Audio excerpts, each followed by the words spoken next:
we're going to look at a version of chest lift where your head is going to be unsupported and you're going to be particularly using your arms to encourage this movement of flexion.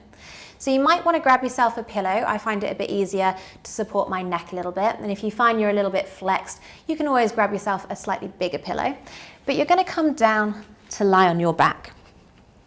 And what we want to feel is that we can just be here for a second, let your body settle. And you're going to go back to those 3 heavy points that we find in your pelvic clock, in your bridging, in everything. Okay, so the base of you, the bit that's touching the floor is let go. The kind of back of you has as well. And you can feel the back of your shoulders and the back of your ribs, the back of your head touching too. Now, instead of looking up towards the ceiling, I'm actually going to get you to tuck your chin in and look slightly more over your knees. Okay, so my gaze is kind of going slightly more towards the top corner of the room. And that's just going to shorten your neck, the front of your neck a little bit, and give you a bit more support. And we're going to turn those hands so that they're just by your side, palms facing your hips, so your thumbs are up towards the ceiling. And all I want you to do is just turn your palms down towards the floor and then out towards the sides of the room, and you'll feel that your shoulders rotate. And as you turn your hands back up, so they're going back towards your hips, back up towards the sky, and then out the other way, you'll feel your shoulders open and extend.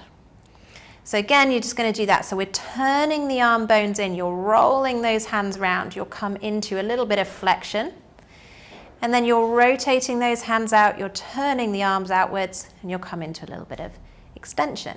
You're going to keep going with that. So I want you to try and make that movement really big and just notice what's happening as you try and make it even bigger onto the back of your ribs. So hopefully you're going to feel like the back of your ribs might start to get a little bit lighter as you turn the hands out, and as you turn the hands in, might start to get a little bit heavier. So that's going to encourage our movement. And we're going to just pause there. So we're going to come into our chest lift. Now we know that the rotation of our hands will help us come into flexion, but we also need to have a little bit of pull. So I want you to imagine that I'm holding onto your middle fingers. We're going to walk our feet so they're a comfortable distance away from you and they're roughly in line with your kind of middle of your groin, so middle of your knicker line. And from here, remember that gaze. And as you breathe out, just start to reach your hands towards your feet and turn them in just a little bit and pause, and then take them back down again. So you may or may not have felt like there was a little bit of a pull in your neck, your head may have come up, okay? But we're gonna make that a little bit bigger this time. And as you imagine I'm pulling your middle fingers, I want you to start to send your gaze towards your knees, middle of your thigh, and then eventually down to your pubic bone so we come up. So again, we're going to use that out breath. You're going to reach your hands all the way towards your feet. Your gaze is somewhere in your pubic bone. You're going to hold it here for just a second. And then you're going to allow your arms to turn back to come all the way to the floor. Now, what I want you to feel in this next one is, can you feel your lower back just sink into the floor? So we will get a little bit of a tuck under. So again, find those 3 normal heavy points. Look your gaze towards that sort of top and in front of you in the room. And as you breathe out, send your gaze to your knees, your thighs, your pubic bone, and reach those hands. Hold it here and just notice if your back has started to lightly touch the floor, not because you're pushing it. You should still be able to breathe. And then just let yourself come back down again. So we want that to happen because that's our distributed flexion. And in this next bit, we're going to take ourselves up a little bit more. So as you breathe out, again, reach your hands, turn your ears, reach towards your feet, and then hold on to the back of your thighs. I want you to pull your elbows wide. You should be able to shake your head. You should be able to wiggle your shoulders a little bit, and you're pulling into your thighs. So we're pulling from the back of your arms here, and that's going to help you come up a little bit further. From there, don't worry, you're not going to have to hold it too much longer. You're just going to start to let yourself come down, hands away from you, back to the floor. So we're going to practice that a few more times. If your feet came off, try and keep your feet on the floor this time. And again, use that breath to reach your hands towards your feet. Hold on to the back of your thighs and then pull wide.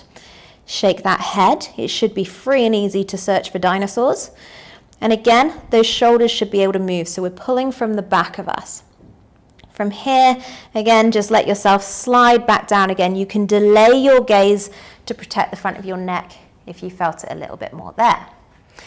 So this time we're going to take the hands off on the way down. So hands again, start by your sides. We're going to come up exactly the same way we have done. Hold on to the back of your thighs and pull.